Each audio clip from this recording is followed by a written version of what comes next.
ሰላም የጌታ ጸጋና ሰላም ይብዛላችሁ። የኢየሱስ ክርስቶስ ምሳሌያዊ አስተምህሮቶች ክፍል 10 ይዤላችሁ ቀርብ ያለው እናንተ ቪዲዮ ላይክ በማድረግ ብዙዎች ጋር እንዲዳረስ እንደዚሁም ደግሞ ሼር እንዲሁም ደግሞ ለቻናሉ አዲስ የሆናችሁ ቻናሉን ሰብስክራይብ በማድረግ ቤተሰብ ሁኑ። የክርስቶስ ኢየሱስ ምሳሌዎች ክፍል 10 መልካሙ ሳምራዊ ሉቃስ ወንጌል ምዕራፍ 10 ከቁጥር 30 እስከ 37 መነሻው የእስራኤል ሕዝብ ከኢየሱስ ክርስቶስ ስራና ንግግር የተረዱት ነገር ነበረ። ይኸውም ራሱን እንደ እስራኤል መሲህ በመስጠት ላይ መሆኑና በቃል ኪዳን ተስፋ የገባላቸውን የዳዊትን መንግስት ያቀርብላቸው እንደነበረ ነው። ወደዚህ መንግስት የመግቢያው ቅድመ ሁኔታ ጻድቅ መሆን ብሉይ ኪዳን አስገንዝቧል። የክርስቶስ ስጦታ የታመነ ስለመሆኑ ሕዝቡ በማያወላውል አኳኋን አምነው ነበረ። ከዚህም የተነሳ የጽድቅ ጥያቄ እጅግ አሳሰባቸው። ወደ እርሱ መንግስትም የመግቢያ መሰረት ይሆናል የሚለውን የፈሪሳውያንና ጽድቅ ክርስቶስ ውድቅ እንዳደረገው በሰፊው መታወቅ ነበረበት። ማቴዎስ ወንጌል ምዕራፍ 5 ቁጥር 20 ክርስቶስ በፈሪሳውያን ጽድቅ ፈንታ ፍጹምነት በመጠየቅ እንዲህ ብሎ ነበረ፣ እንግዲህ የሰማይ አባታችሁ ፍጹም እንደሆነ እናንተም ፍጹማን ሁኑ።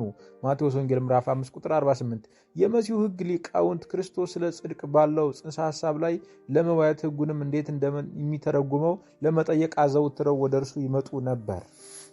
ችግሩ ከመልካሙ ሳምራዊ ምሳሌ ቀደም ባለው ምንባብ ወይም ክፍል የሕግ ሊቅ በሆነው ሰው ሁለት ተዛማጅ ጥያቄዎች ቀርበው ነበረ። እነርሱም በሉቃስ ወንጌል ምዕራፍ 10 ቁጥር 25 እና 9 ላይ የተጠቀሱ ሲሆኑ ክርስቶስ ቅዱስ አምላክ ስለሚያስደስተው ጽድቅ ያለውን ጽንሰ ሐሳብ የሚመረምሩ ነበሩ። መፍትሄው ወይም ደግሞ የጥያቄው መልስ ሕግ አዋቂው የሆነው ሰው ኢየሱስን መምህር ብሎ ነው የጠራው። ሉቃስ ወንጌል ምዕራፍ 10 ቁጥር 25 መምህር ብሎ በመጥራት ክርስቶስ የሕግ ሊቅ መሆኑን ተቀበለ። ይህን በማድረግም ክርስቶስ ለሕግ አጽዳቂነት በሚሰጥ ትርጉም ላይ ለመወያየት ያለውን ፍላጎት አሳየ። የመጀመሪያው ጥያቄ የዘላለም ሕይወት እንድወርስ ምን ላድርግ? ቁጥር 25 የሚል ነበር። ይህ ጥያቄ ብዙ ጊዜ የተሳሳተ ትርጉም የተሰጠውና ደህንነት የሚገኘው በስራ ነው ለሚል ሐሳብ ያገለገለ ነው። ሆኖም ይህን የመሰለው አስተሳሰብ ከቅዱስ ቃሉ አጠቃላይ አባባል ጋር ይቃረናል። ሐዋርያው ጳውሎስ ነገር ግን የመድኃኒታችን የእግዚአብሔር ቸርነት ሰውን መውደዱ በተገለጠ ጊዜ እንደ ምሕረቱ መጠን በአዲስ ልደት በሚሆን መታጠብና በመንፈስ ቅዱስ መታደስ አዳነን እንጂ እኛ ስላደረግነው በጽድቅ ስለነበረው ስራ አይደለም። ያ መንፈስ በጸጋው ጸድቀን በዘላለም ሕይወት ተስፋ ወራሾች እንድንሆን በመድኃኒታችን በኢየሱስ ክርስቶስ በእኛ ላይ አተፍርፎ አፈሰሰው በማለት ቲቶ ምዕራፍ 3 ከቁጥር 4 እስከ 7 ነግሮናል። እንዲሁም ጸጋው በእምነት አድኗቸዋልና ይህም የእግዚአብሔር ስጦታ ነው እንጂ ከእናንተ አይደለም፣ ማንም እንዳይመካ በስራ አይደለም። ኤፌሶን መጽሐፍ ምዕራፍ 2 ከቁጥር 8 እስከ 9 በማለት ገልጦልናል። ይህ የእምነት መሪህ በአዲስ ኪዳን በሚገባ ተብራርቷል። ያ ብቻ አይደለም ጳውሎስ ነገር ግን ሰው በኢየሱስ ክርስቶስ በማመን ይጸድቅ እንጂ በሕግ ስራ እንዳይሆን አውቀን ስጋን የለበሰ ሁሉ በሕግ ስራ ስለማይጸድቅ እኛ ራሳችን በሕግ ስራ ሳይሆን በክርስቶስ እምነትን ጸድቅ ዘንድ በክርስቶስ ኢየሱስ አምነናል። ገላትያ መጽሐፍ ምዕራፍ 2 ከቁጥር 16 እስከ 17 በማለት ገልጾልናል። በአይሁድ አስተሳሰብ መሰረት ወደ መሲሁ መንግስት መግባት የዘላለም ሕይወት እንደመውረስ ይቆጠር እንደነበረ ሊታወቅ ይገባል። የሺህ ዓመቱ የክርስቶስ መንግስት ወደ ዘላለም ሕይወት መረማመጃ ወይም መሸጋገሪያ ነው። ወደ ሺህ ዓመቱ መንግስት የሚገባ ሰው በዘላለማዊ መንግስት ውስጥም ተካፋይ ነው። ስለሆነም የሺህ ዓመት መንግስቱ ተካፋይ መሆን ወደ ዘላለም ሕይወት መግባትም ነው። ስለዚህ ሉቃስ ወንጌል ምዕራፍ 10 ቁጥር 5 ላይ የተጠቀሰው ሕግ አዋቂ ጥያቄ የአንተ ስጦታ ወደ ሆነው የመሲሁ መንግስት እገባ ዘንድ ምን ያህል ነው ጻድቅ መሆን ያለብኝ ወይም ለመንግስቱ የተገባ መሆኔን ለመግለጥ በሕይወቴ ላሳየው የሚገባ ጽድቅ ምንድን ነው የሚል ነው። ወይም ደግሞ እንደዛ አይነት ይዘት ያለው ነው። ስራ ጽድቅን እንደሚያፈራ ጽድቅ ግን ስራን እንደሚያፈራ መጽሐፍ ቅዱስ ያስተምረናል።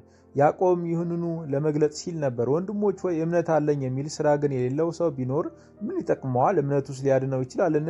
እንደዚሁም ስራ የሌለው እምነት ቢኖር በራሱ የሞተ ነው። እኔም እምነቴን በስራ ያሳይሃለሁ። ያዕቆብ 2:14 ከቁጥር 17 እስከ 18 ያለው። ሉቃስ ወንጌል ምዕራፍ 10 ቁጥር 25 ላይ ሰውየው ያቀረበው ጥያቄ ደህንነት የማግኘት አለመሆኑን ልብ ማለት አለብን። እንዲህ ያለና የተሳሳተ ግንዛቤ ካለን ኢየሱስ በሕግ የተጻፈው ምንድን ነው?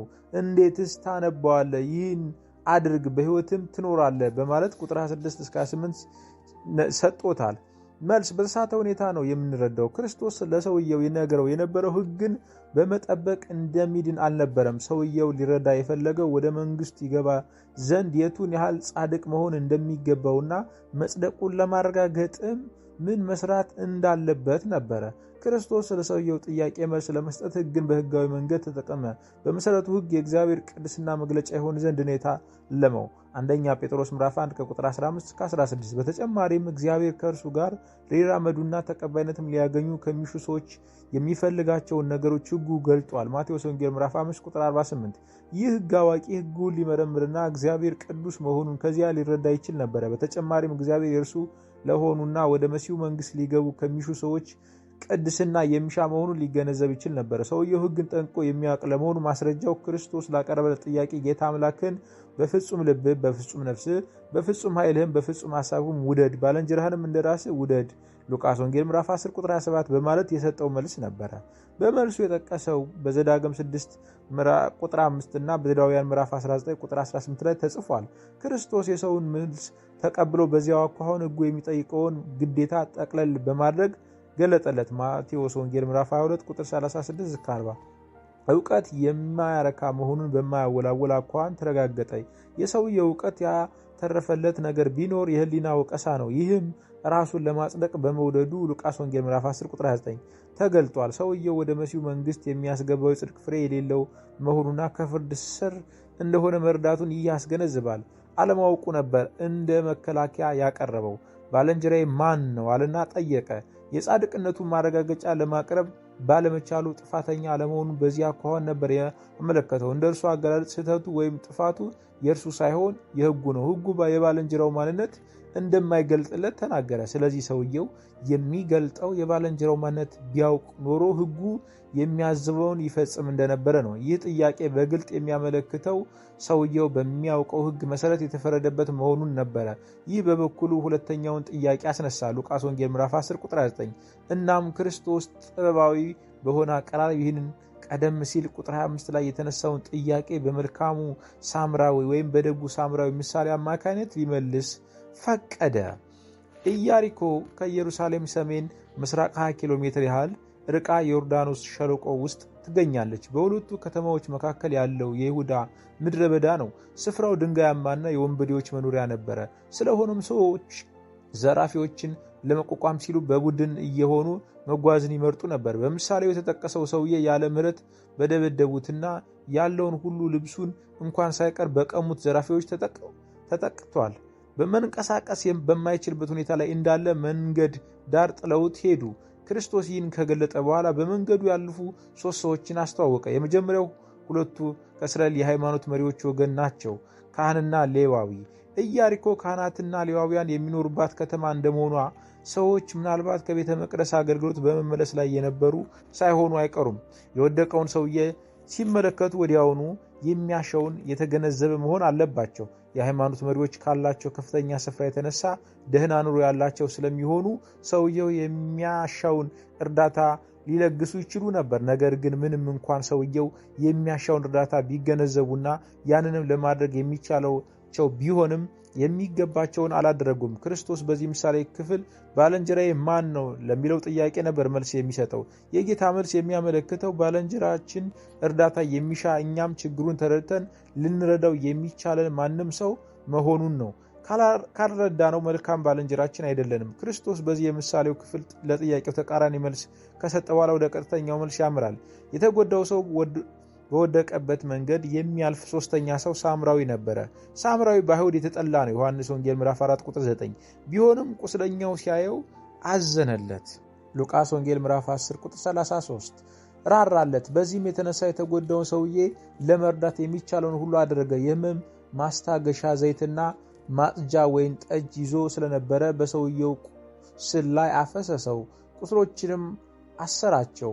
ቁስለኛውንም ባለበት ስፍራ ለመንከባከብ የማይቻል በመሆኑ በራሱ አህያ ላይ አስቀምጦ ወደ እንግዶች ማደሪያ በመውሰድ ለማደሪያው ባለቤት በአደራ አስረከበው። እዚያም አስፈላጊውን ወጪ ለባላደራው ከሰጠ በኋላ ሌላውን ደግሞ ሲመለስ ሊከፍለው ቃል ገባ። በዚህ አኳኋን ነበር ክርስቶስ ባልንጀራዬ ማን ነው ለሚለው ጥያቄ መልስ የሰጠው። ችግሩን የምንረዳለትና ልንረዳው የምንችል ማንም ሰው ባልንጀራችን ነው በማለት ባልንጀራችን እንደ ራሳችን እንድንወድና የምንችለው እንድንፈጽም ሕግ የሚያዘን ስናደርግ የሕግን ጽድቅ እንፈጽማለን። ክርስቶስ ሰው ወንድሙን መውደዱ የእውነተኛ ጽድቅ ማረጋገጫ መሆኑን በዚህ አኳኋን ነበር የገለጠው። ትምህርቱ በጣም ግልጽ የሆነ ኢየሱስ ለጠያቂው ሰውዬ ከሦስቱ ሰዎች ሕጉን የፈጸመው የትኛው ነው በማለት ባቀረበለት አጸፋዊ ጥያቄ ነበር። ሰውየውም ምሕረት ያደረገለት ሉቃስ ወንጌል ምዕራፍ 10 ቁጥር 37 በማለት መለሰ። የሕግ መምህር የሆነ ጠያቂ ሕግ ስለሚጠይቀው ጽድቅ ዕውቀት የሌለው ስለመሆኑ ሌላ ማማካኛ አልነበረውም። ከዚህ በኋላ ኢየሱስ ሂድ አንተም እንዲሁ አድርግ በማለት ንግግሩን አበቃ። ከዚህም በኋላ ብዙ ሰዎች ክርስቶስ ሰው ወደ እግዚአብሔር መንግሥት የሚገባው ወይም ደህንነትን የሚያገኘው በሥራ ነው እያለ የሚያስተምር መስሏቸው ነበር። ይሁን እንጂ የዘላለም ሕይወት እንድንወርስ ምን ላድርግ? ቁጥር 25 የሚለው መሠረታዊ ጥያቄ ወደ እግዚአብሔር መንግሥት ለመግባት ማሳያ ያለበትን ጽድቅ አስመልክቶ በሕጉ ምሁር የቀረበ መሆኑን ሲታወቅ የክርስቶስ መልስ በጣም ግልጽ ነው። ይህ ሰው ጻድቅነቱን ማረጋገጥ ቢኖርበት እርሱ ምሕረት ወይም በጎ ነገርን ከእግዚአብሔር እንዳገኘ ሁሉ ሌሎችም እንዲሁ ማድረግ አለበት። ክርስቶስ በሃይማኖት መሪዎች እንደ ሳምራዊ ስለተቆጠረ ዮሐንስ 8:48 ወደ እግዚአብሔር መንግሥት ለመግባት እርሱ ይገልጠው የነበረውን ጽድቅ የማግኛው መንገድ በምሳሌው አማካይነት ለሰውየው ያመለከተው ነበረ። ጻድቅ በሥራ አይገኝም ወይም ጽድቅ በሥራ አይገኝም። ጽድቅ የሚገኘው የኃጢአተኞችን ችግር በተረዳውና ለዚያም ችግራቸው ራሱን አሳልፎ በሰጠው በፈሪሳውያን ተጠልቶ በነበረው ጌታ ምሕረት በኩል ነው። የጌታ የኢየሱስ ክርስቶስ ጸጋ ይብዛላችሁ። ይቀጥላል።